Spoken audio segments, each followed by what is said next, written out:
نحمده ونستعينه ونستغفره ونعوذ بالله من شرور أنفسنا ومن سيئات أعمالنا من يهدي الله فلا مضل له ومن يضلل فلا هادي له وأشهد أن لا إله إلا الله وحده لا شريك له وأشهد أن محمدا عبده ورسوله أما بعد فإن خير الحديث كتاب الله وخير الهدي هدي محمد صلى الله عليه وسلم وشر الأمور محدثاتها وكل محدثة بدعة وكل بدعة ضلالة وكل ضلالة في النار السلام عليكم ورحمة الله وبركاته আমরা গতদিন যেখানে শেষ করছিলাম তার পরেরটুকু পড়ি আমরা বলছিলাম যে শরিয়ার সোর্স হচ্ছে আসলে কোরআন সুন্নাহ হচ্ছে বেসিক সোর্স এবং তারপরে থার্ড সোর্স ধরা হয় ইজমা এবং ফোর্থ যেটা ওটাতে কিছু কিয়াস বা আরো কিছু জিনিস আছে থার্ডটা পর্যন্ত সবাই একমত মুসলিম স্কলাররা ট্র্যাডিশনাল স্কলাররা বা আহলে সুন্নাহ জামাত স্কলাররা একমত ফোর্থটা নিয়ে কিছু বিতর্ক আছে বা কিছু ভ্যারিয়েশন আছে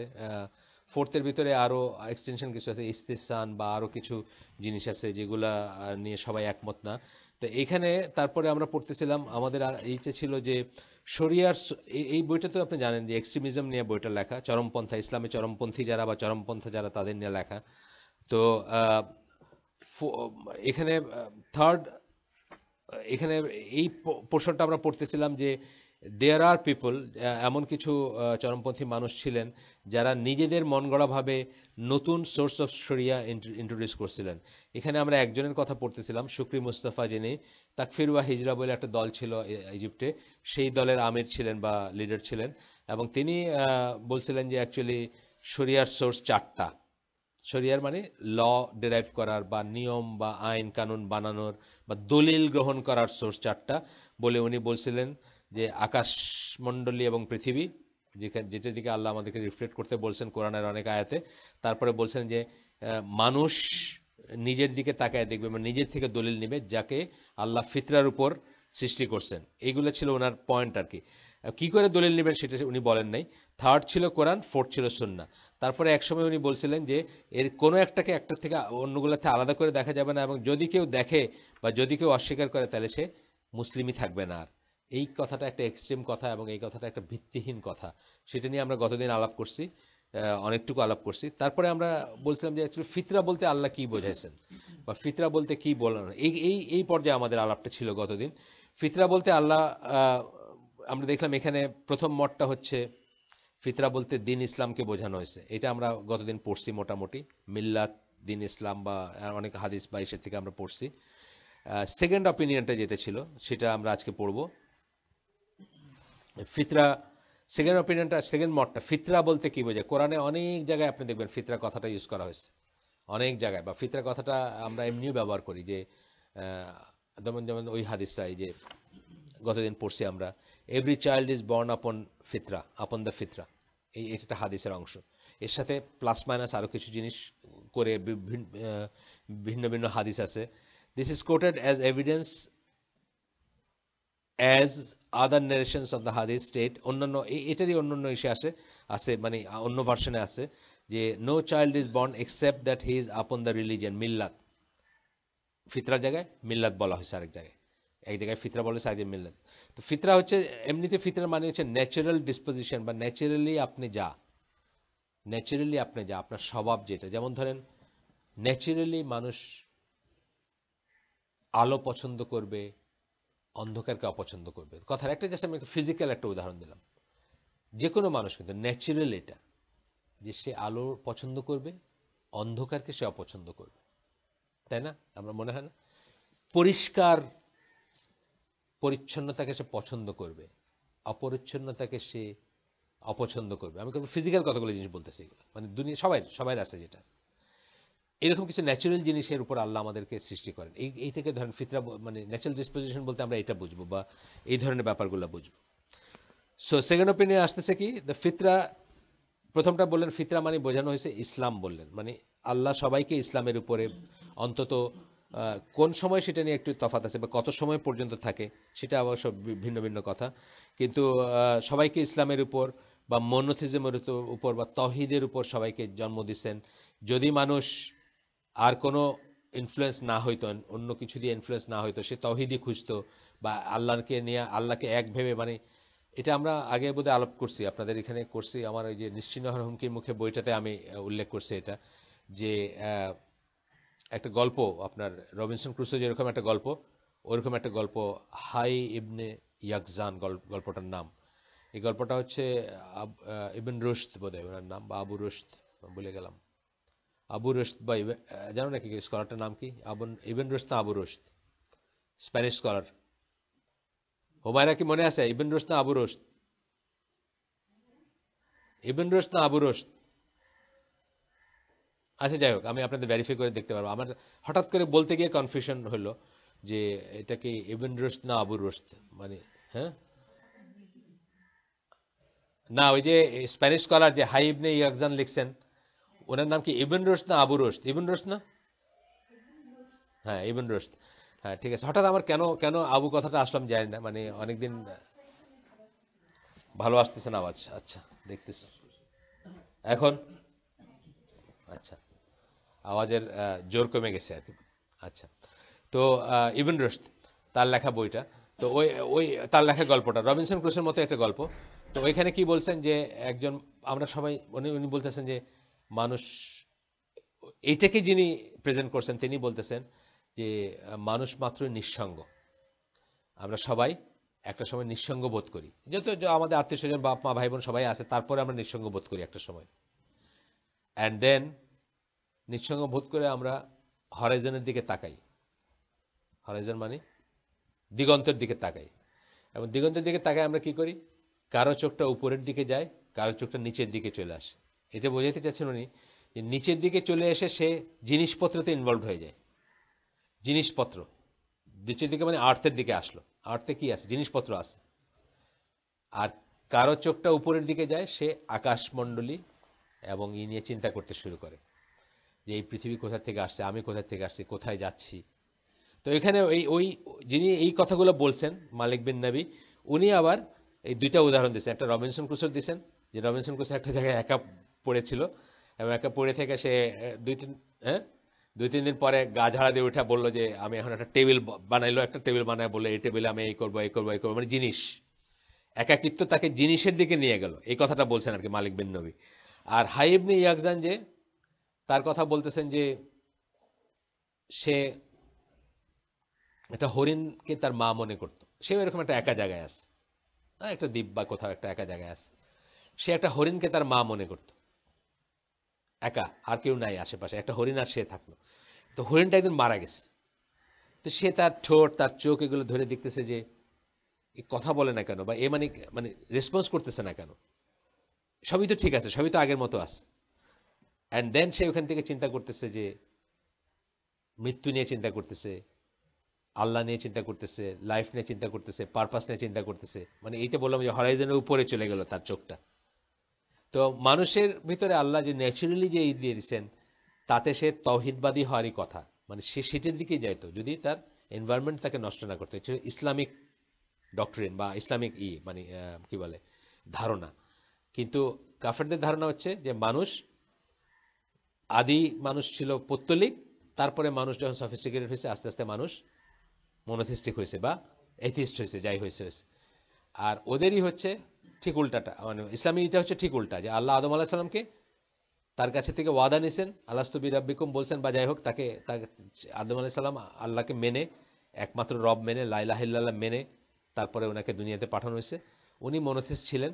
তারপরে আস্তে আস্তে ইন বিটুইন করাপ্ট হয়েছে, আবার মনোথিস্ট হয়েছে, আবার করাপ্ট হয়েছে, আবার হয়েছে। এটা তো একটা ফেজ, মানে আপ অ্যান্ড ডাউন চলছে। আর আল্লাহ রসুল সাল্লাহ সাল্লাম আসার আগে ধরেন হোল অফ আরাবিয়া আবার প্রায় মুশরিক হয়ে গেছে, আবার তারা হয়েছে, মানে এটা ফেজেস গেছে আর কি। এটা হলো আমাদের বিশ্বাস। আর কাফেরদের বিশ্বাস হচ্ছে যে মানুষ অরিজিনালি ছিল এই মূর্তি পূজা, বা এই মানে ওই কি বলে পৌত্তলিক বা অন্য জিনিসের করতো। তারপরে আস্তে আস্তে রিফাইন হইতে হইতে একসময় বুঝছে যে এগুলা ঠিক না। সাপ পূজা করতো, নদী পূজা করতো, একসময় সে এগুলা ঠিক না মনে করে সে আল্লাহ খোঁজ করছে বা ইত্যাদি। যাই হোক, তো ফিতরা ইজ দ্য বিগিনিং আপন উইচ আল্লাহ বিগিনস দেম। এটা একটা মত, যে ফিতরা হচ্ছে শুরু, যার উপর আল্লাহ তাদেরকে শুরু করছেন, তাদের জীবনটা শুরু করছেন। In other words, it is what Allah begin his creation upon as he started them for life and death, happiness and misery, and and what they become when they reach the age of puberty. শুরুটা বলতেছেন ফিতরা, যার উপর আল্লাহ সৃষ্টি করছেন। এই অপিনিয়নটা একটা সময় আহমদ বিন হাম্বল উনি মনে করতেন এটা ঠিক, পরবর্তীতে উনি আবার প্রথম অপিনিয়নটাতে চলে গেছেন যে ফিতরা বলতে বোঝানো হয়েছে ইসলাম, ইসলামের উপরই করা। আচ্ছা, এখানে একজন স্কলারেরই দেওয়া আছে যে মালিক, ইমাম মালিক এর মুয়াত্তাতে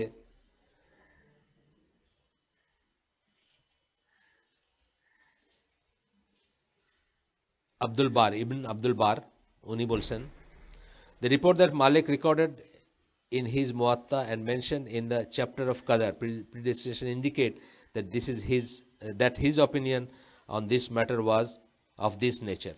মানে এই নেচারটা যে আল্লাহ মানে তার কাউকে কিভাবে শুরু করছেন তার জীবনটা, তার জন্য যা নির্ধারণ করে দিচ্ছেন, তার মানে began his creation upon as he started them for life and death, এটাকে বোঝায়।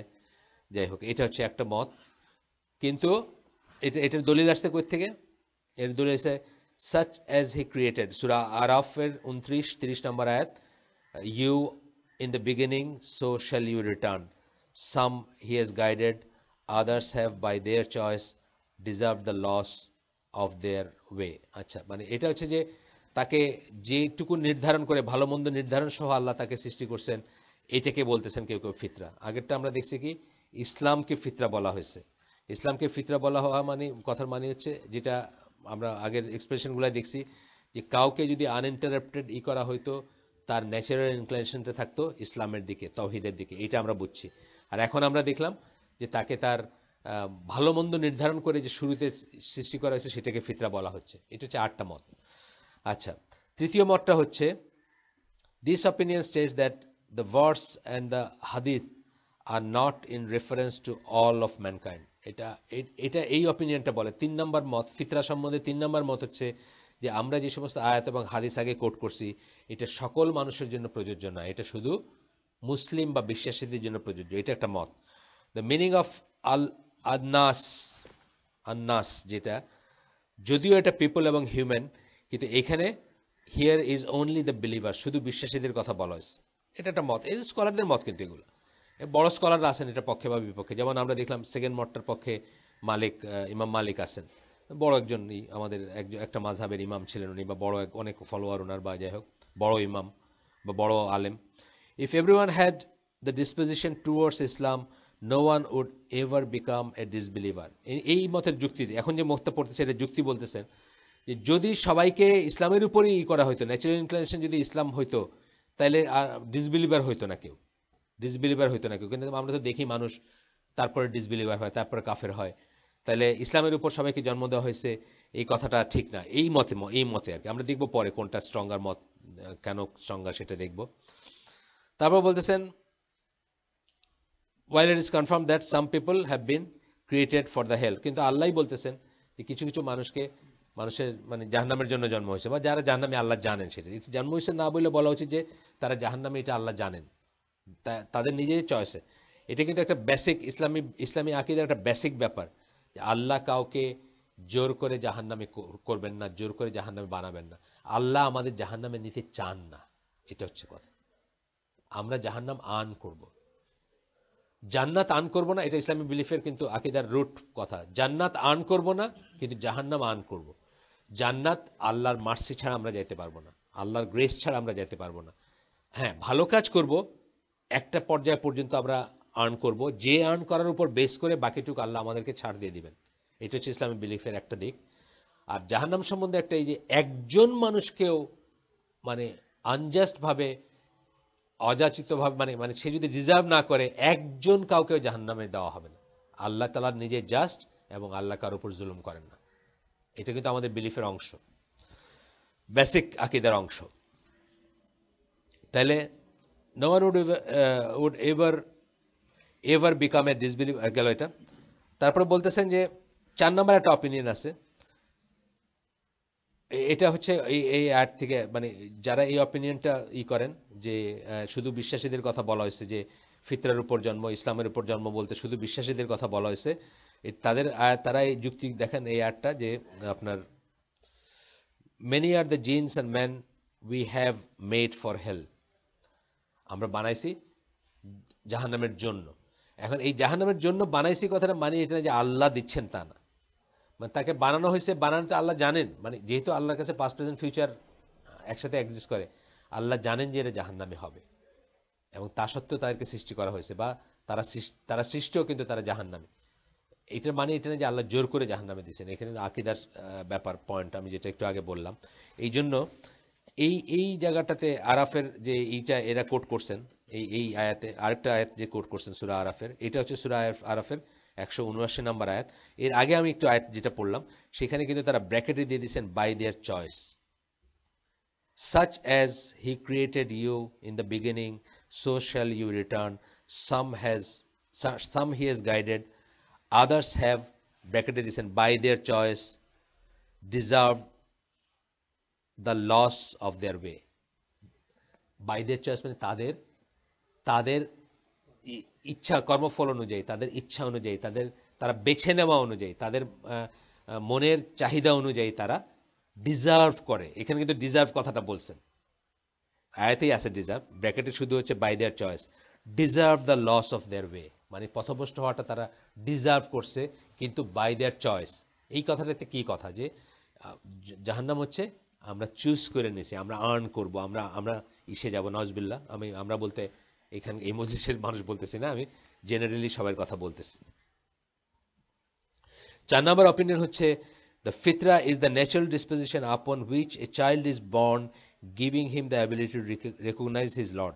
ফিতরা হচ্ছে সেই আপনার সহজাত, ন্যাচারাল ডিসপোজিশন বলতে আমি এখন বললাম যে সহজাত প্রকৃতি বলতে পারেন, নেচার বলতে পারেন, যেটার উপর একটা বাচ্চা জন্ম নেয় এবং যেটা তাকে অ্যাবিলিটি দেয় টু রেকগনাইজ হিজ লর্ড, মানে তার লর্ডকে, তার প্রভুকে সেটা বোঝার, সেটা চেনার তাকে ক্ষমতা দেয়। এটা যে একদম ভুল তা না, কিন্তু একটু আগে যে গল্পটা বললাম, কেউ যদি একটু সময় নিয়ে, অনেক মানুষ দেখবেন যে সে কিন্তু, আমি আগে বলছি যে কনভার্সন স্টোরিগুলো পড়লে দেখবেন অনেক মানুষের কাছে ইসলাম এক্সপ্লেন করা হয়েছে, সে ইহুদি ছিল, খ্রিস্টান ছিল বা অন্য কিছু ছিল, সে বলতেছে আই ওয়াজ অলওয়েজ এ মুসলিম, মানে শুনে বলতেছে। এটা দেখবেন কত কনভার্সন স্টোরিতে দেখবেন, আমি সারা জীবন মুসলিম ছিলাম। কেন? সে ওটা শোনা মাত্র বুঝতেছে যে তার বিশ্বাসটা আসলে এইরকমই ছিল। সে কোনোদিন সে চার্চে গেলেও সে ওই মূর্তি, জিসাস ক্রাইস্টের মূর্তি দেখে তার ভিতরে কোনো ভক্তি আসে নাই। সে মন্দিরে গেলেও তার ওই মূর্তি দেখে ভক্তি আসে নাই। সে যাই করছে রিচুয়ালি হয়তো সবার সাথে মিলে করছে, একদিন চার্চে গেছে, একদিন মন্দিরে গেছে, বা কোথাও কোনো সবাই গেছে বা এসে, কিন্তু সেগুলো বিশ্বাস করে নাই। এই অনেক বর্ণনা আমি পাইছি যে আই ওয়াজ অলওয়েজ এ মুসলিম, আমি সবসময় মুসলমান ছিলাম। শুনেই বলতেছে ও এইটা বলতেছে তুমি, এইটা তো আমি এমনি জানি, বা আমি এটা সবসময় ছিলাম, শুধু আমি ঠোঁট নাড়ায় শাহাদাটা উচ্চারণ করে নেই। দেখবেন আমি বহু পড়ছি, আমি আপনাদের চাইলে দিতে পারবো। আমি তো একসময় বললাম না যে আমার একটা ছিল কনভার্সন স্টোরি পড়া, আমার কয়েকটা বই আছে কনভার্সন স্টোরির, আর বা ইন্টারনেটে সফট কপি পাওয়া যায়, আপনি চাইলে আপনারা দেখতে পারেন। In other words, every child is born upon a natural disposition via which he recognizes his Lord. যে প্রত্যেকটা বাচ্চা একটা সহজাত প্রবৃত্তি এবং প্রকৃতির উপর জন্মগ্রহণ করে, যার মাধ্যমে সে তার প্রভুকে, তার আল্লাহকে বা তার মানে তার সৃষ্টিকর্তাকে সে রেকগনাইজ করে। লর্ডের অ্যাকচুয়ালি সরাসরি হচ্ছে রব, যেটা বলি আরবিক আমরা, কিন্তু বাংলায় যখন আমরা করতে যাই প্রতিপালক হয়ে যায় কথাটা, কিন্তু আসলে রব যে শব্দটা সেটাকে লর্ড হিসাবে এখানে ট্রান্সলেট করা হয় সাধারণত। আচ্ছা, when he is conveyed the information about him, যখন তাকে ইনফরমেশনটা কনভে করা হয় তখন সে রেকগনাইজ করে যে কে তার আল্লাহ। এই যে বললাম কিছু মানুষ বলে যে আমি তো অলওয়েজই মুসলমান ছিলাম, আমি শুধু জানি নাই যে আমি মুসলিম, কিন্তু আমি তো অলওয়েজ মুসলিম ছিলাম। এটা অনেকের কথা আমি বললাম। যাই হোক, এরপরে বলতেছে যে hence this is a natural disposition that differs from the natural instincts of animal that do not take them to the point of recognizing their Lord. এবং এই যে প্রকৃতিটা মানুষকে যেটা আল্লাহ দিচ্ছেন সেটা মানে পশুর চেয়ে আলাদা, কারণ পশুরা তাদের লর্ডকে রেকগনাইজ করার অ্যাবিলিটি তাদের নাই, কিন্তু মানুষের আছে। এই যে বাড়তি এইটুকু দিচ্ছেন যে মানুষ চিন্তা করবে, মানুষ রিফ্লেক্ট করবে। ওই যে বাচ্চাটার কথা বললাম, সে হরিণটাকে তার মা মনে করত, তার ঠোঁট, তার চোখ দেখে বলতেছে যে ঠোঁট আর চোখটা তো আগের মতোই আছে, কিন্তু সে কেন রেসপন্স করতেছে না? তাহলে দের ইজ এ ডিফারেন্স। এই বডিটা এবং সোলটা বা বডির থেকে কিছু একটা মিসিং, যেই জন্য সেই হরিণটা আজকে তাকায় দেখতেছে না বা রেসপন্স করতেছে না, যাকে সে তার মা মনে করতো ভুল করে। এই যে চিন্তাটা আসতেছে, এটা আমরা একটু আগে বললাম যে এটা আসবে। এটা একটা পশুর হয়তো আসবে না, বা একটা গবাদি পশুর আসবে না, বা অন্য কিছুর আসবে না। যাই হোক, এটার কতগুলো আছে, কতগুলা যুক্তি আছে, বা কতগুলো আয়াত আছে এটার পক্ষে। যেমন একটা হচ্ছে প্রেজ, অন নাকি,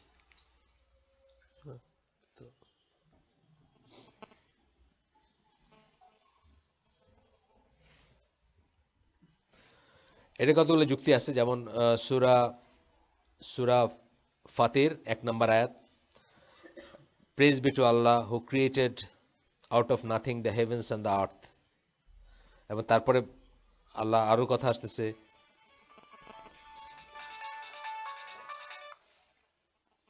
it would not be reasonable in me if I did not serve him who created me.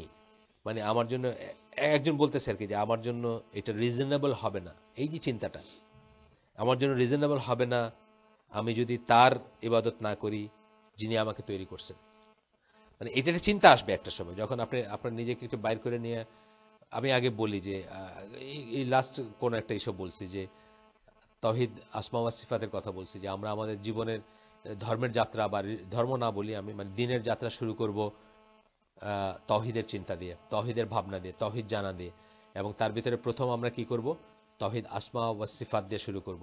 কারণ তাওহীদ আসমা ওয়া সিফাতকে আল্লাহর নাম এবং গুণগুলার এবং তখন আমি দেখব যে আল্লাহ যা বলছেন যে আল্লাহ খালিক, আল্লাহ মালিক, আল্লাহ ফ্যাশনার, ধরেন আমি নিজেকে দিয়ে বলছিলাম, বা আমাদের নিজেদের বডির দিকেই প্রথম তাকাইতে পারি, যে আমার এই বডিটা, আমার সবকিছু আল্লাহ কত প্রপোর্শনে বানাইছেন, যদি প্রপোর্শনে না থাকতো আমি এইটা করতে পারতাম না, আমি ওটা করতে পারতাম না। মানে এভাবে আপনার ভিতরে একটা কৃতজ্ঞতা আসবে এবং আপনি চিন্তা করতে শুরু করবেন। ওই চিন্তা থেকে কিন্তু বলতেছেন যে যিনি আমাকে করছেন, it would not be reasonable in me if I did not serve him who created me.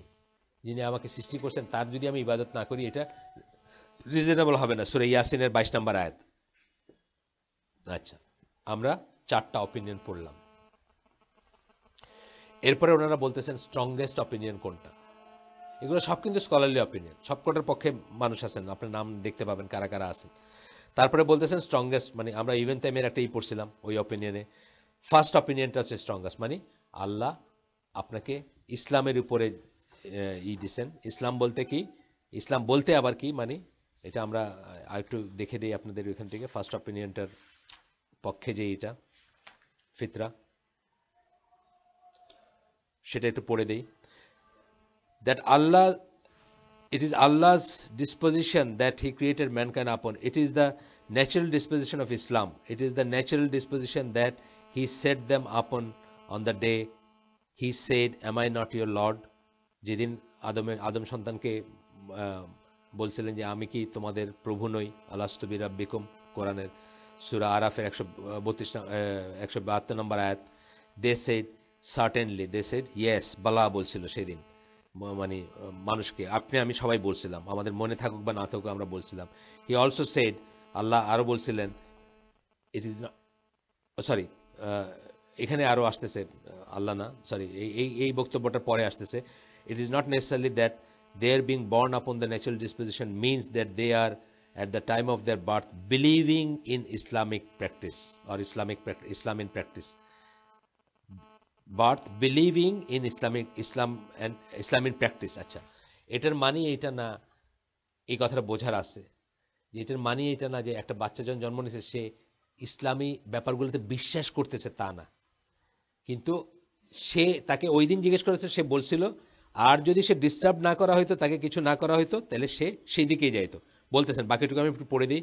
Allah takes us out of the ওয়ার্মস of our mothers while we know nothing. আল্লাহ আমাদেরকে মায়ের পেট থেকে জন্ম দেন, আমরা যেন কিচ্ছু জানি না। However, the heart is pure and it accepts and desires the truth which is Islam. হার্টটা পিওর থাকে, অন্তরটা পিওর থাকে, এই যে বললাম একসেপ্ট এন্ড ডিজায়ার, সে একসেপ্ট করে, গ্রহণ করে এবং ইচ্ছা পোষণ করে ইসলামের সত্যটার জন্য।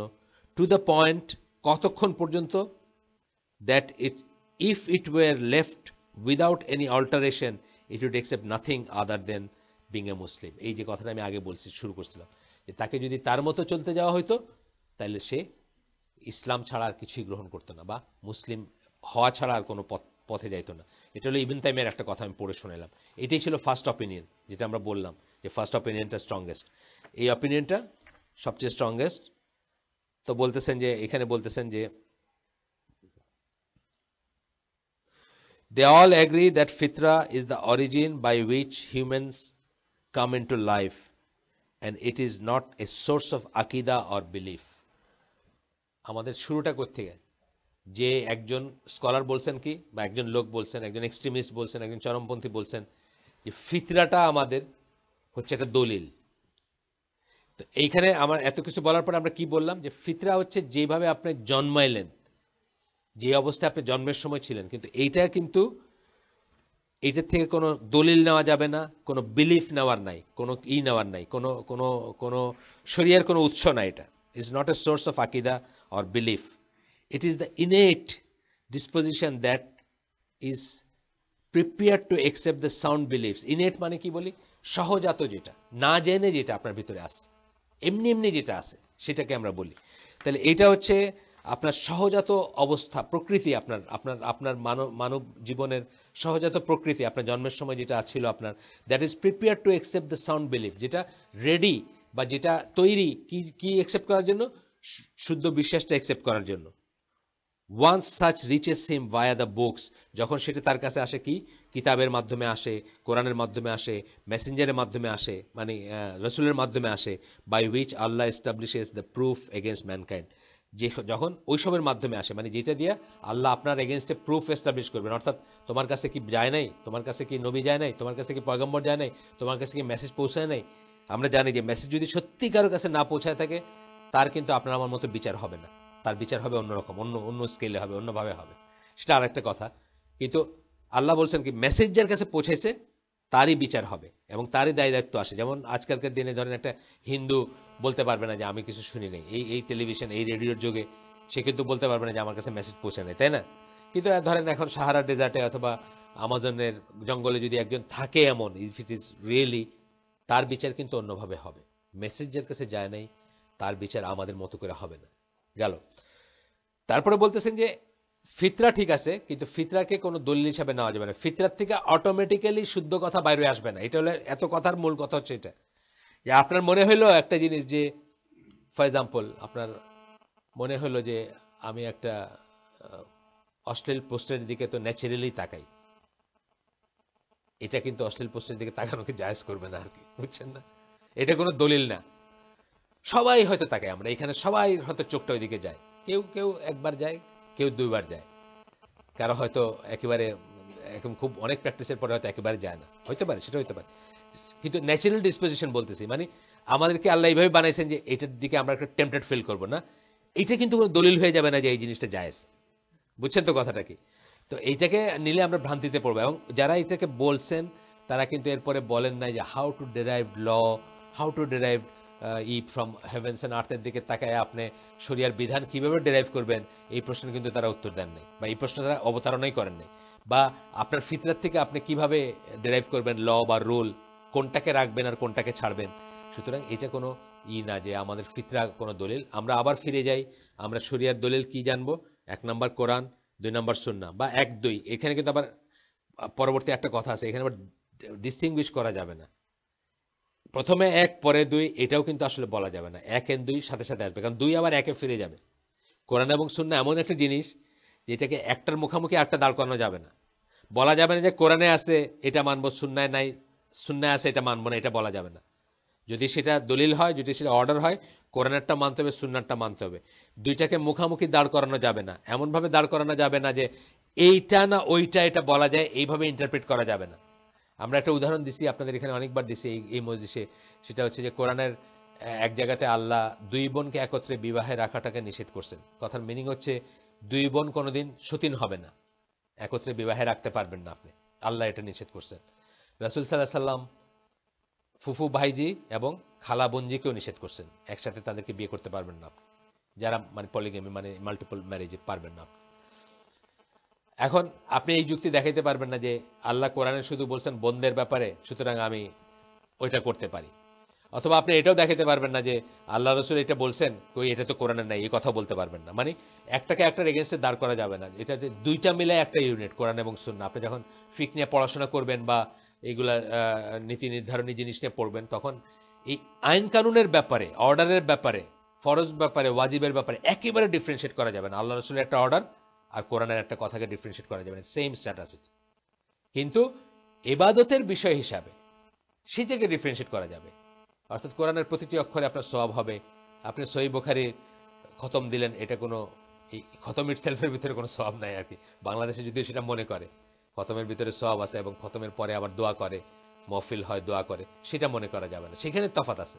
কিন্তু মানে আইন হিসাবে, বিধান হিসাবে নাই। যাই হোক, আমরা আবার জানি প্রথমটা হচ্ছে আমাদের কোরআন, মানে জাস্ট বলার জন্য আমি বলতেছি, সেকেন্ডটাই কোরআন সুন্নাহ বলতে পারতাম একসাথে। প্রথমটা কোরআন, তারপরটা সুন্নাহ।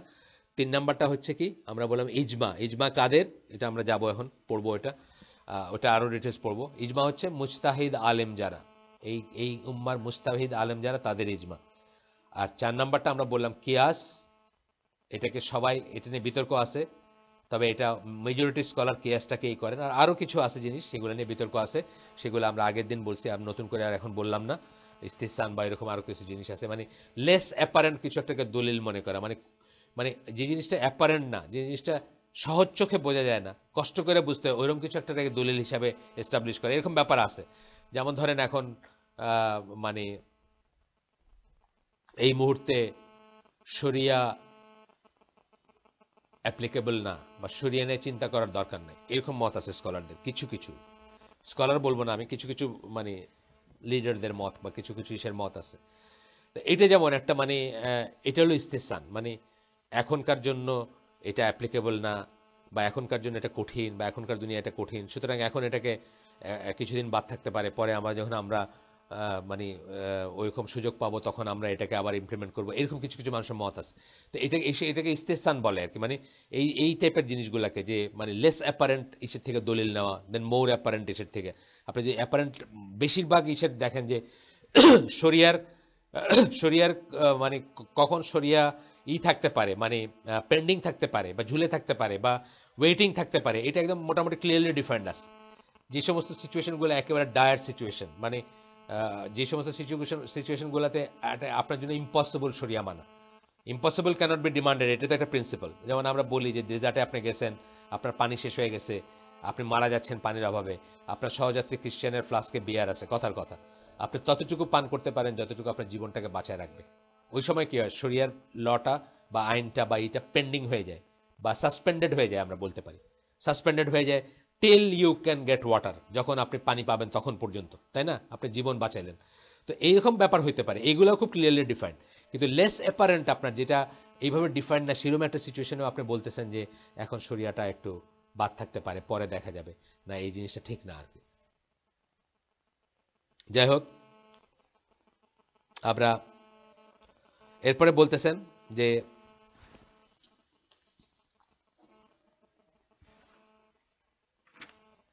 চারটা সোর্স আমরা বললাম, মনে রাখবো আমরা। কিয়াস সম্বন্ধে আপনি জানেন নিশ্চয়ই, কিয়াস হচ্ছে অ্যানালজি বা সুপার ইম্পোজিশন বলতে পারি আমরা, মানে একটা জিনিসকে আরেকটা জিনিসেই করা, একটা জিনিসকে আরেকটা জিনিসে দিয়ে উপরে প্রয়োগ করা। বাই আপনাদের সায়েন্সের স্টুডেন্ট যারা, তাদের খুব সিম্পল একটা জিনিস আমি বলে দিই, পানির হাইট আর পটেনশিয়াল ডিফারেন্স, এটাকে যেমন ইলেকট্রিসিটি পটেনশিয়াল ডিফারেন্স এটাকে যেমন রিলেট করে, পানি স্বভাবতই একটা উচ্চ হাইট থেকে একটা নিম্ন হাইটের জায়গায় যাবে, একদম ন্যাচারালি যাবে। এটা কিন্তু পানির অ্যামাউন্টের উপর ডিপেন্ড করে না, এটা হাইটের উপর ডিপেন্ড করে, শুধুমাত্র হাইট ফ্যাক্টর। একইভাবে ইলেকট্রিসিটি হায়ার পটেনশিয়াল থেকে লোয়ার পটেনশিয়ালের দিকে যাবে, পটেনশিয়াল ডিফারেন্স যেটাকে বলি, হায়ার ভোল্টেজ থেকে লোয়ার ভোল্টেজের দিকে যাবে, মানে কনভেনশনাল ইলেকট্রিসিটি যেটা আমরা বলি।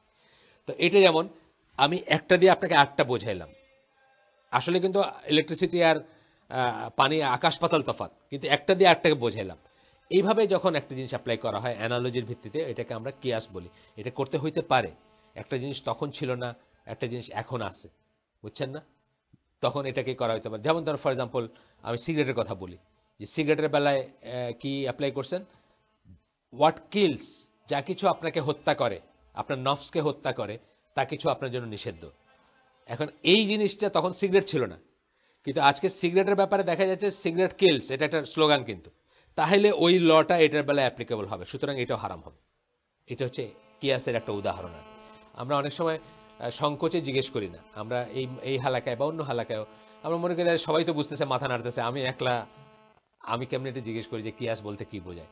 না, জিজ্ঞেস করবেন ইনশাল্লাহ, মানে জিজ্ঞেস করবেন এবং জেনে নেবেন। অনেক সময় আমরা একটা মানে ধরেন আমি সাইফুল্লাহ ভাইয়ের মাঝে মাঝে মনে করাই দিই, যেমন অনেক সময় উনি গ্র্যান্টেড ধরতেছেন যে এটা সবাই বুঝতেছে, বা গ্যারান্টিড ধরতেছেন যে এটা সবাই বুঝতেছে, মাসলাহাত মাসলাহাত মাসলাহাত করে শেষ করলেন। হ্যাঁ, যখন শেষ হলো, হালাকা শেষ হলো, এক লোক প্রশ্ন করলো মাসলাহাত কারে বলে, বুঝছেন? তখন যিনি স্পিকার তার কাছে মনে হবে যে আমি আমি তো 1.5 ঘন্টা ধরে কি গাদা গরু চলাইলাম এখানে। না, এটাতে সংকোচ বোধ করবেন না। ইট ইজ বেটার আপনি যদি যখন আপনার মনে হয়েছে তখনই জিজ্ঞেস করে নেন, তাহলে বাকি অংশটুকু কি হলো, আপনি মাসলাহাত মানে হচ্ছে বেনিফিট আর কি, যে সেন্সে উনি ব্যবহার করছেন জিনিসটা বা বলেন। তো আপনি ওটাকে প্রথমেই জিজ্ঞেস করে নিলেন, বাকিটুকু অন্তত আপনি আপনার কাজে আসলো বা বাকিটুকু আপনি বুঝলেন। তো এটা অনেক সময় হয়, ওনারা তো আসলে অনেক বড় মাপের আলেম, তারা মনে করেন যে, আর অনেক রকম জায়গায় কথা বলেন, তো মানে তারা ধরেন ফুল অ্যারাবিক স্পিকিং লোকের সাথে কথা বলতেছেন। আমি একদিন এখানে গেলাম, ওই ওই আব্দুল্লাহ জাহাঙ্গীরের এখানে ওনারা ডাকছিলেন, আমি ছিলাম একমাত্র নন আলেম, আর সবাই আলেম এখানে। বাংলাদেশের সব আলেম বলতে পারেন ওইখানে আসছিল ওই দিন আর কি, মানে যাদেরকে নোটেবল বলা যায় আলেম। তো ওনার ওইটার ওই ইন্ট্রোডাক্টরি এটাই করছেন আরবিকে, বুঝছেন না?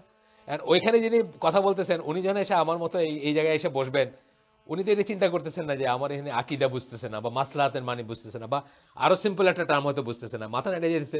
শেষে যখন প্রশ্ন দেখে অনেক বসে, আহারে এতক্ষণ ধরে কি করলাম। যাই হোক, তো এখন গেল, আমরা এখন শুকরির কথাটা ফিরে যাচ্ছি, যে উনি আরো দুইটা নতুন সোর্স বলছিলেন আমাদের, সোর্স অফ শরিয়া, যেটা আমরা এগ্রি করলাম না বা এই বইটা এগ্রি করলো না। সেখানে একটা পয়েন্ট বলতেছেন যে ডু নট, এখানে বলতেছেন যে যাই হোক, the verses that mention Allah's blessing about man by making his creation excellent, fashioning man, যে সমস্ত আয়াতে এই জিনিসগুলো বলা হয়েছে যে আকাশের দিকে তাকায় দেখো, তারার দিকে তাকায় দেখো, নিজের দিকে তাকায় দেখো, তোমাকে কত করে আল্লাহ বানাইছেন ইত্যাদি যেখানে বলা হয়েছে, him in the best molds and breathing into him the spirit from Allah do not contain any indication that human themselves are source of authority. ঠিক আছে, এই আয়াতগুলোতে আল্লাহ ঠিকই আপনাকে বলতেছেন যে তোমাকে কত সুন্দর করে বানাইছি, তোমাকে কত পারফেক্ট করে বানাইছি, এই আকাশমণ্ডলী পৃথিবী কত পারফেক্ট করে বানাইছি, কিন্তু একবারও বলেন না এখানে যে তুমি একটা অথরিটি বাই ইয়োর সেলফ। বলছেন কোথাও? বলেন না। আমি কি আমার ইচ্ছা মতো দিন পালন করতে পারি? না, আমার কতগুলো ফর্মুলার ভিতর দিয়ে চলতে হবে। আমি নিজের ইচ্ছা মতো এটাকে ঠিক মনে করলাম, এখান থেকে করতে শুরু করে দিলাম, এটা হয় না। এটা হয় না, যে জন্য আমরা ইভেন যারা শুধু কোরআনকেই কইরা মনে করেন যে আমি এটা মনে করলাম বলে মনে হয় যে কোরআনের কথা বলি আমরা, যে কোরআনে কোথাও নামাজ ফিজিক্যালি উঠা বসা পড়ার কথা নাই। এই জন্য কিছু কিছু কোরআনিয়ান আছে, কোরআনাইটস আছে যারা বলে যে না, আমি আমার মতো করে নামাজ পড়ি, আমি সালাত এস্টাবলিশ করি, আমি মনের নামাজ পড়ি আর কি, শরীরের নামাজ পড়ি না। না, এইটুকু স্বাধীনতা আমাদের নাই। ইভেন কোরআনকে আউট অফ কন্টেক্সট ঠিক করে সুন্নাহর সাথে না মিলে আমি বললাম যে কোরআনে তো কথা বলা নাই, তা আমি ফিজিক্যাল নামাজ পড়বো না, উঠা বসা নামাজ পড়বো না, আমি আমার মতো করে মনে মনে নামাজ পড়ি, এটা বলার আমাদের রাইট নেই। সুতরাং মানুষ কোনো অথরিটি না, মানুষের কি মনে হলো এটা কোনো দলিল না, অথবা মানুষের ন্যাচারালি, একটু আগে যেটা বললাম, মানুষের ন্যাচারালি কি মনে হলো এটা দলিল না। A source is that from which humans derive their belief and practical laws. এইরকম কোন সোর্স, এটা হচ্ছে সোর্স, মানে যেটা আমরা শরিয়ার উৎস কোনটাকে বলবো, যেখান থেকে আমরা আমাদের বিশ্বাস নিব, আকিদা নিব। কোথা থেকে নিব? কোরআন সুন্নাহ থেকে নিব। আকিদা তো আপনারা পার্টিকুলারলি জানেন, আকিদার ব্যাপারে কিন্তু আবার ইজমাও কোনো ব্যাপার না। মানে আসলে ইজমার ব্যাপারটা আমরা যখন বলি, ইজমা কিন্তু যেই ইজমা কোরআন সুন্নাহর সাথে মিলে, ওটা কোনো ইজমা না। কিন্তু আকিদা পার্টিকুলারলি যখন স্কলাররা বলেন, ইজমাটাও উল্লেখ করেন না। আকিদার সোর্স হচ্ছে ওয়াহি, ওয়াহি হচ্ছে কোরআন এবং সুন্নাহ, মানে যাতে কোনো রকম ফাঁক না থাকে আর কি। আকিদার সোর্স হচ্ছে ওয়াহি, ওয়াহি হচ্ছে কোরআন এবং সুন্নাহ। যাই হোক, তো বলতেছেন যে আমরা সোর্স হচ্ছে, উৎস হচ্ছে ওইগুলা যেগুলো থেকে আমরা নেই, যেগুলো থেকে আমরা আমাদের নেই, মানে it is not possible that human himself is a source of such laws. আমাদের এটা সম্ভব না যে আমরা নিজেরা এটা লয়ের উৎস হব, যেটা উনি বলছেন, শুকরি মুস্তাফা বলছেন। কেননা আমরা আমাদের ডিজায়ার ফলো করি, আমাদের ক্রেভিং আছে, আমাদের অন্যান্য আমাদের লিমিটেশন আছে।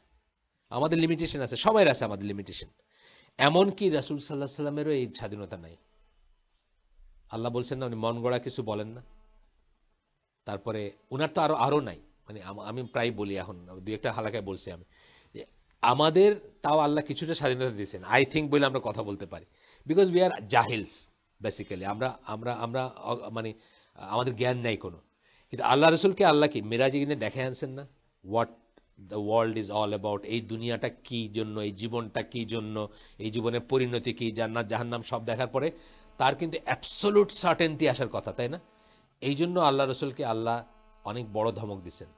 সে যদি তার নিজের বানায় কিছু বলতো তাহলে তার কণ্ঠনালী ছিঁড়ে ফেলতাম আমি। সূরা হাক্কা 46 নম্বর আয়াত। আপনাকে আমাকে বলেন নাই, কিন্তু আমরা অহরহ মন গড়া কথা বলে যাই। আমার বলেন নাই কিন্তু কণ্ঠনালী ছিঁড়ে ফেলবেন, যদিও এটা পাপ। মন গড়া কথা আমরা বলবো না ইনশাল্লাহ। কিন্তু আমাদেরকে এত বড় থ্রেট দেন নাই, কিন্তু রসুলকে এত বড় থ্রেট দিয়েছেন কেন? তার স্বাধীনতা আরো কম ছিল, কারণ তাকে দেখে আনছেন ট্রুথ কি, এবং তিনি মন গড়া কোনো কথা বলেন না। সুতরাং আমার মনে কি আসলো, এটা কোনো শরিয়ার দলিল হইতে পারে না। এই কথাটাই বলছেন ওনারা লাস্ট ইসে বলছেন, last eta, whoever studies their writing with a critical eye will note that they are greatly concerned with logic and rational arguments. খুব ইম্পর্টেন্ট কথা, এটা আজও আছে। এটা বলতেছেন ওদের কথা, শুকরি মোস্তফার কথা বলতেছেন, যে তাদের লেখাগুলা কেউ যদি একটু খেয়াল করে পড়ে তাহলে দেখা যাবে তারা লজিক এবং রেশনাল আর্গুমেন্টসের দিকে খুব ধাবিত হন। লজিক আমাদের দরকার, কিন্তু একটা লিমিটের বেশি লজিক দরকার না। বিকজ লজিক দরকার, আল্লাহ যে আল্লাহ আল্লাহ যে বলতেছেন, যেগুলো দিয়ে আমাদেরকে দেখাচ্ছেন, ডাকতেছেন, এইগুলা যে সত্যি এটা বোঝার জন্য দরকার।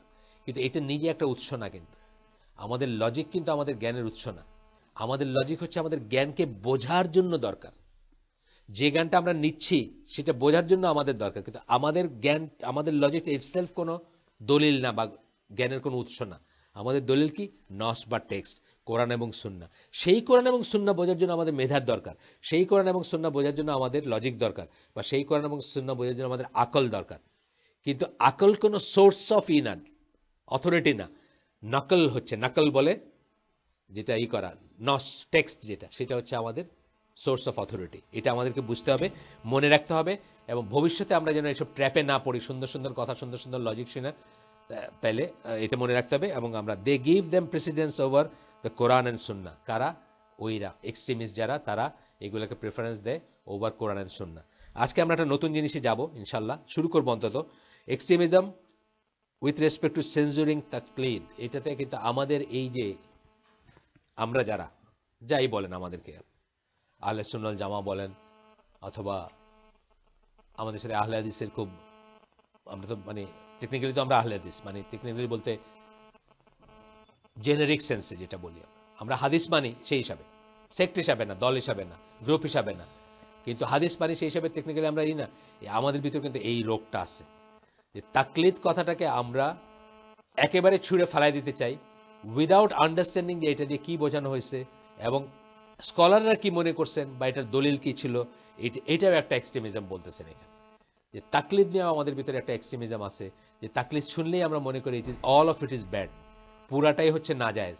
আমরা অনেক সময় ইতিবা এবং তাকলিদ দুটাই করে বিভক্ত করে বলতে চাই, ব্যাপারটা কিন্তু সেরকম না। তাকলিদ আমরা আগেও 9 ফতওয়াজন তাকলিদ এখানে পড়ছি আগেও। তাকলিদ আপনার জন্য ফরজ বা ওয়াজিব হতে পারে। তাকলিদ হচ্ছে, ডেফিনিশনে যাব, যেটা মানে দলিল ছাড়া কিছু গ্রহণ করা, সোজা কথা। এটা আপনার জন্য কোনো ক্ষেত্রে ফরজ বা ওয়াজিব হতে পারে। আপনি যদি ওই প্রকৃতির মানুষ হন যে কিচ্ছু জানে না দুনিয়া। এমন আছে না বাংলাদেশের মানুষ যে সিগনেচার করতে জানে না, যে বাংলা পড়তে জানে না, যে আরবিক পড়তে জানে না, কিচ্ছু পড়তে জানে না, সে আছে না মানুষ? তাহলে সে এক ধরনের অক্ষম মানুষ। সে কি করে দিন পালন করবে? তার জন্য তাকলিদটা ওয়াজিব। সে গিয়ে বলবে, তাকলিদ মানে দলিল ছাড়া কিছু গ্রহণ করা। সে দলিল জানে না, দলিল দেখতে জানে না, সে গিয়ে কি করবে? তার চারপাশে বেস্ট যে আলেমটা আছে তাকে গিয়ে বলবে, হুজুর বা হোয়াটএভার, জনাব, আমি আল্লাহ রসুল কিভাবে নামাজ পড়তেন আমাকে আপনি বলেন, আমি নামাজ পড়তে চাই। ওই লোক বলল উনি ওটাকে মেনে নিবেন, ততদিন পর্যন্ত মেনে নিবেন যতদিন আল্লাহ তাকে তৌফিক না দিচ্ছেন ওটা ভেরিফাই করার, ওটা জানার, ওটা শিখার, নিজে ইন্ডিপেন্ডেন্টলি জানার বা শিখার যতদিন তৌফিক না দিচ্ছেন ততদিন পর্যন্ত উনি মেনে নিবেন।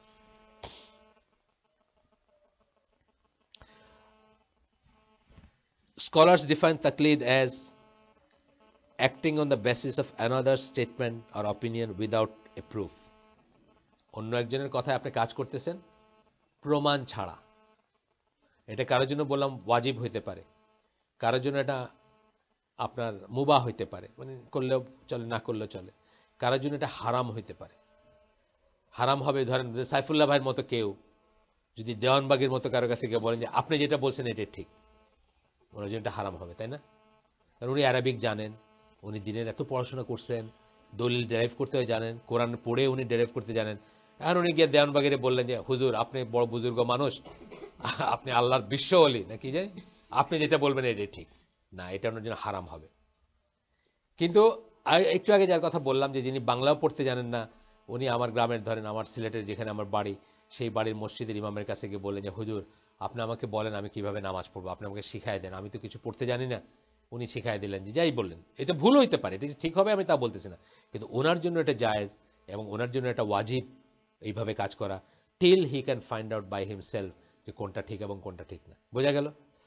আচ্ছা, আমরা আর আজকে শামীম হাসান আছেন ওপরে? গাড়ি নিশ্চয়ই আছে, যারা ওই মসজিদে যাইতে চান তাদের ইনশাল্লাহ ট্রান্সপোর্ট থাকবে। আর কালকের হালাকাটা 4টার সময়, আপনারা জানেন হয়তো, আমরা চেঞ্জ করছি গ্রুপে, আপনারা হয়তো কেউ না জানলে 4টায় কালকের হালাকাটা, সালাত হবে 4:45, হালাকাটা 4টায়। ডক্টর সাইফুল্লাহ আসবেন কালকে ইনশাল্লাহ 4টার সময় হালাকা। এরপরে আসতেছে একজন স্কলার, সিরাজি নামে একজন স্কলার, উনি বলতেছেন accepting a statement without an evidence, এটা হচ্ছে তাকলিদের ডেফিনেশন। এই 19-20 আর কি, এভিডেন্স মানে প্রুফ, প্রুফ ছাড়া একটা স্টেটমেন্ট অ্যাকসেপ্ট করলেন, এটা। আরেকজন আছেন আল আমিদি, উনি বলতেছেন ইটস মিনিং, এটার মানে হচ্ছে তাকলিদের মানে হচ্ছে is the acting according to another statement without any binding authority upon one to do so. আচ্ছা, এটা একটা বই থেকে এই question definition, for other definition অন্যান্য বইতে আছে। আচ্ছা, excluded from the concept of তাকলিদ is the following of the messenger of Allah সাল্লাল্লাহু আলাইহি সাল্লাম। এখানে ভালো তাকলিদ, খারাপ তাকলিদ, জায়েজ তাকলিদ, না জায়েজ তাকলিদ কোনোটার প্রশ্নই আসবে না যখন এটা আল্লাহ রাসূল সাল্লাল্লাহু আলাইহি ওয়াসাল্লামের ব্যাপারে আসবে, কারণ তারটা আমরা ব্লাইন্ডলি নিব, তারটা নিয়ে কোনো আলোচনার কোনো স্কোপ নেই।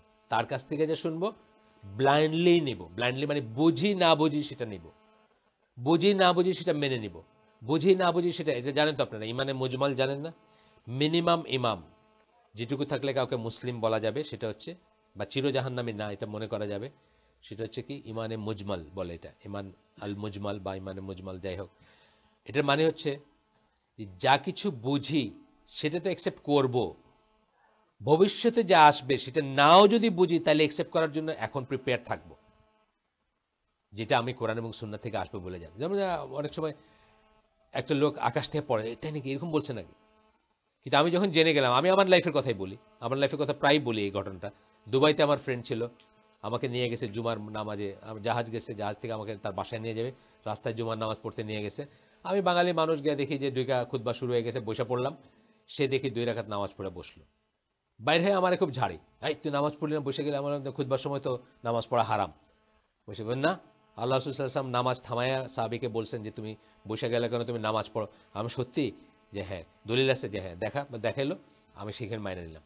এই যে মেন্টালিটিটা, যে আমি যে জানি না সেটাও যদি আমি জানি যে আল্লাহ রসুল বা আল্লাহ বলছেন, আমি মেনে নিব, যা বুঝি না বা জানি না, এটাকে বলে মিনিমাম ইমান। এই ইমানটা থাকলে ইউ আর সেফ, মানে আপনি জাহান্নামী হবেন না। সো এটা আল্লাহ রসুলের বেলায় এটা তাকলিদ বলে আমরা টার্ম করব না, বাট তাকলিদ বলে এটাকে করব না, কনসেপ্ট অফ তাকলিদে যাব না। আর বাকি তাকলিদগুলো আমরা দেখব যে আমরা 2 রকমের, এটা দলিল দিয়েছেন যে ওই সূরা হাশরের 7 নম্বর আয়াত, যে আল্লাহ রসুল যা দেন তোমাদেরকে তা গ্রহণ করো, আর যদি কিছু না দেন তাহলে সেটা যে নিষেধ করেন সেটা থেকে তোমরা দূরে থাকো, এরকম ব্যাপার। এটাকে দলিল হিসাবে বলছে, আর দলিল আছে, অনেক দলিল আছে, এটাতে আমরা আজকে কথা বলতে চাই না। Similarly acting on the basis of the consciousness is excluded. মুস্তাহিদ আলেমদের কনসেনসাস যেটাকে বলে, ইজমা যেটার উপর হয়ে গেছে, সেটা নিয়ে আপনার দলিল খোঁজার দরকার নেই, এটা তাকলিদ না। বুঝছেন না? যেমন ধরেন শিয়ারা 3 ওয়াক্ত নামাজ পড়ে, কোন কোন কোরআনিয়ন এখন বলতেছেন যে 3 ওয়াক্তের কথাই কোরআনে আছে, বুঝছেন না? তাদের ওন ওয়ে অফ এক্সপ্লেনেশন। এটা নিয়ে কি আমাদের নতুন করে আর দলিল দেখার দরকার আছে? না। 1400 বছর 1450 বছরের সকল মুজতাহিদ আলেম একমত যে নামাজ 5 ওয়াক্ত। এটা নিয়ে আপনার আমার মতো মানুষের আর খোঁজাখুঁজি করার দরকার নাই। এটা এখন বললেন 5 ওয়াক্ত দিকে একটু দলিলটা দেখেন, এটা করার দরকার নেই। কারণ এটা ওই ধরনের একটা ব্যাপার, ইজমা হয়ে গেছে এটার উপর। এটার উপর কোনো নাই, মানে এই উম্মার মুজতাহিদ আলেমদের বলেন, এই উম্মার বলতে আমি শিয়াদের এক্সক্লুড করতেছি, আপনারা বুঝতে পারতেছেন কেন এক্সক্লুড করতেছি। আমরা যেসব স্কলারদের ফলো করি তারা 7 আর 12 আর শিয়াদের মুসলমান মনে করেন না। কেন করেন না সেটা আমরা আরেকদিন বলছি বা আরেকদিন পড়ে শোনাবো। কিন্তু তারা ফিতনা এড়াইতে, কেওস এড়াইতে, পলিটিক্যাল রিজনে, সেমি পলিটিক্যাল, সোশিও পলিটিক্যাল রিজনে তারা এটাকে ড্রামিং করে বেড়ান না, মানে ড্রাম বাজায় বইলা বেড়ান না এটা। কিন্তু আপনি যদি তাদের কাছে জিজ্ঞেস করেন একান্তে বা তাদের ফতোয়ার ইসে যান, আপনারা দেখবেন যে আমি বলছি এখানে আলবানি এবং মোহাম্মদ বিন সালেহ আল হুসাইনের ফতোয়া আছে, ওইটার নাম কি fatwaislam.com, ওইখানে লাগানো আছে খোমেনির ব্যাপারে এক লাইনের ফতোয়া। খোমেনির একটা বই দিয়ে বলছেন যে এই বইতে উনি যা বলছেন, based on this he cannot be considered a Muslim. এক লাইনে শেষ, এক লাইনে শেষ। খোমেনি মানে হায়েস্ট 12 আর শিয়াদের হায়েস্ট অথরিটি ছিল সে, এক লাইনে তার ব্যাপারে শেষ। কিন্তু এই কথাটা তারা কিন্তু পেপারে বা কাবা শরীফে লিখে রাখতেছেন না, বিকজ এটাতে প্রচন্ড একটা ফিতনা হবে, যে ফিতনাটা হয়তো মুসলিম উম্মাহ সহ্য করতে পারবে না, ভেঙেই যাবে, বুঝছেন না? এটা তো আপনার আপনার এইখান থেকে বাইরে আপনার রাস্তায় বলেন 9 আউট অফ 10 আপনার সাথে ডিসএগ্রি করবে না? আমাদের দেশ রীতিমতো ইরানের মতো হওয়ার জন্য মানে দূত পাঠাইতেছে বাইরে। এখানে ইরানি কোরআন শরীফ পাওয়া যায়, ইরানি তফসির পাওয়া যায়, ইরানি আহমেদ নিজাদরে কতজনে মানে ওমর রাদিয়াল্লাহুর সাথে তুলনা করে ফেলছে, তার ছিঁড়া জামা দেখা গেছে, বুঝছেন না? উইদাউট নোয়িং যে সে কি বলতেছে, যে আহমেদ নিজাদ হিউগো চ্যাভেজরে জড়ায় ধরে ভাই ডাকছে, তারে আমরা বানায় ফেলতেছি। হি ক্যান বি অ্যাসেটিক, সেটা আমরা স্বীকার করি। একজন মানুষ অ্যাসেটিক, সেটা আমরা স্বীকার করি। কিন্তু সে মানে ওমর রাদিয়াল্লাহুর মতো একটা লোক, এটা বলার আগে আমাদের মানে বুক ঠোঁট দুইটাই কাঁপা উচিত।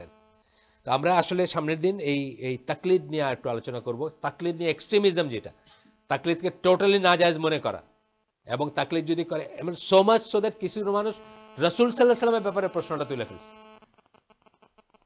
যে ওনাকেও আমাদের সবকিছুতে কেন এই করতে হবে। একটা উদাহরণ দেই আপনাদের। একজন জার্মান কনভার্টেড মুসলিম আছেন, মুরাদ উইলফ্রেড হফম্যান, বই লিখছেন ইসলাম দ্য অল্টারনেটিভ। এটা গিবত হবে না, বিকজ এটা আপনাদের জানা উচিত। এই বই পড়া বহু মানুষের কি হুনুরে ভাব দেখায় আর কি, অনেক অনেক দামি বই আর কি। যাই হোক, ওইখানে উনি লিখছেন যে কোরআন যেখানে কথা বলে নাই ফলিবল হিউম্যান বিং, ফলিবল হিউম্যান বিং মানে নশ্বর মানুষ বা যারা ফেল করতে পারে এইরকম মানুষের সেই ব্যাপারে কোনো কথা বলা উচিত না।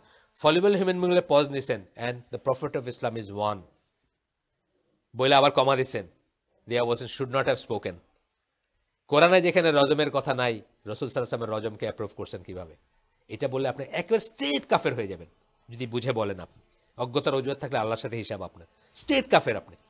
আপনি যদি এই কথা মনে করেন যে কোরআনে বলা নাই এমন জিনিস, he should not have said, এমন he is a fallible human being. কত কটা আকীদার ত্রুটি, he should not have said, he is a fallible human being, এবং কোরআনে জানা এটা মানে বুঝছেন না ব্যাপারটা? পুরা ব্যাপারটা হচ্ছে একেবারে কুফরি আকীদা আপনার। কিন্তু এটা বলে মানুষ, বলছেও মানুষ। মানে এই যে তাকলিদকে ওভার টোন দিতে গিয়া কোথায় চলে গেছি আমরা, যে আল্লাহ রাসূলকে কিন্তু আমরা বলতেছি যে ওনারেও আমাদের ডিক্ট অনুসরণ করার দরকার নেই, নজবিল্লাহ। এইটা হচ্ছে একটা এক্সট্রিমিজম, এটা নিয়ে আমরা পড়তেছি। এটা ইটসেলফ একটা এক্সট্রিমিজম, চরমপন্থা। এই চরমপন্থাটা বাইরের লোকে বুঝবে না। মানে ওই ওয়েস্টার্ন ওয়ার্ল্ড যেটাকে চরমপন্থা বলে, বোমা মারাটারা, এটা তো সেই ধরনের চরমপন্থা না, কিন্তু এটা আমাদের জন্য তো বিশাল চরমপন্থা। যে আমরা আল্লাহ রসুলকেই বলে ফেলতেছি যে তাকেও আমাদের ডিক্ট মানার দরকার নাই, উনি যদি কোরআনের বাইরে কিছু বলে থাকেন এটা আমাদের জন্য শিরোধার্য না বা গ্রহণযোগ্য না। সুবহানাকাল্লাহুম্মা বিহামদিকা আশহাদু আল্লা ইলাহা ইল্লা আনতা আস্তাগফিরুকা ওয়া আতুবু ইলাইক।